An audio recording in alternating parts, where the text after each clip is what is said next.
Hi, and welcome to Sales 101. I am Petra Abasamwa. Today we're going to be looking at chapter 6 of my book, which is titled Butterflies and Jitters. Glossophobia is the fear of public speaking. And very interestingly, some research shows that the strength of the fear of public speaking in some individuals is even more than the fear of death. Now that sounds like a very startling reality.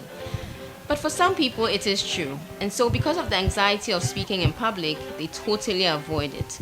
Because naturally, when we're faced with difficult situations, we approach the situation in two main ways: the flight or the fight approach. And so when you're feeling anxious, it's your body just telling you that it's normal. The issue we're going to be talking about today is how do we manage the butterflies and the jitters and the anxiety that comes with public speaking. Now, the thing about public speaking is that it's a very important tool for leadership, not just sales, but everybody who strives to be a leader must also endeavor to improve on their public speaking skills. And so how do you do that? Public speaking is important for leadership because leaders are required to be effective communicators. There are three things that leaders do: they challenge, they connect, and they charge. And in all of these three C's, public speaking is very critical.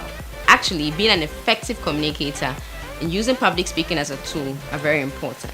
And so I'm going to be talking about 4 R's of how you can manage your butterflies and your jitters and reduce the anxiety that you feel when you're supposed to make a presentation, deliver a speech, or speak in front of a group of people. Now, those 4 R's over the next 3 episodes we'll be talking about will help you improve on how you manage your anxieties. Because one of the things you have to remember is it's very, very natural for you to feel anxious, for you to feel flustered.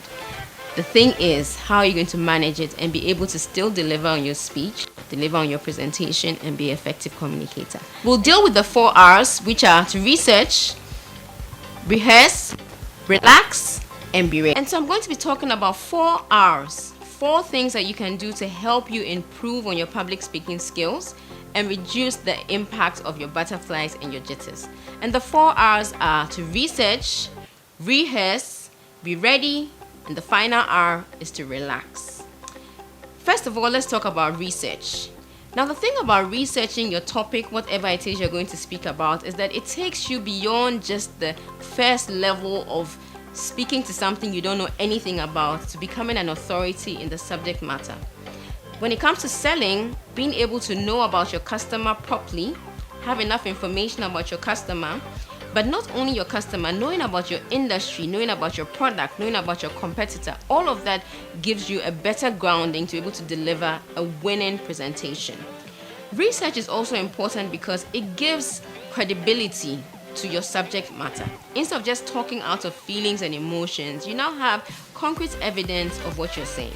For instance, if you're delivering a presentation about, let's say, malaria, you want to be able to tell your audience what the statistics on malaria are in Ghana or in Africa. If you're talking about things related to youth unemployment, for instance, you want to be able to have statistics that show that you know what you're talking about. Research helps you gain credibility in the topic, the subject matter, and it also gives you a better grounding when it comes to the area that you're presenting in.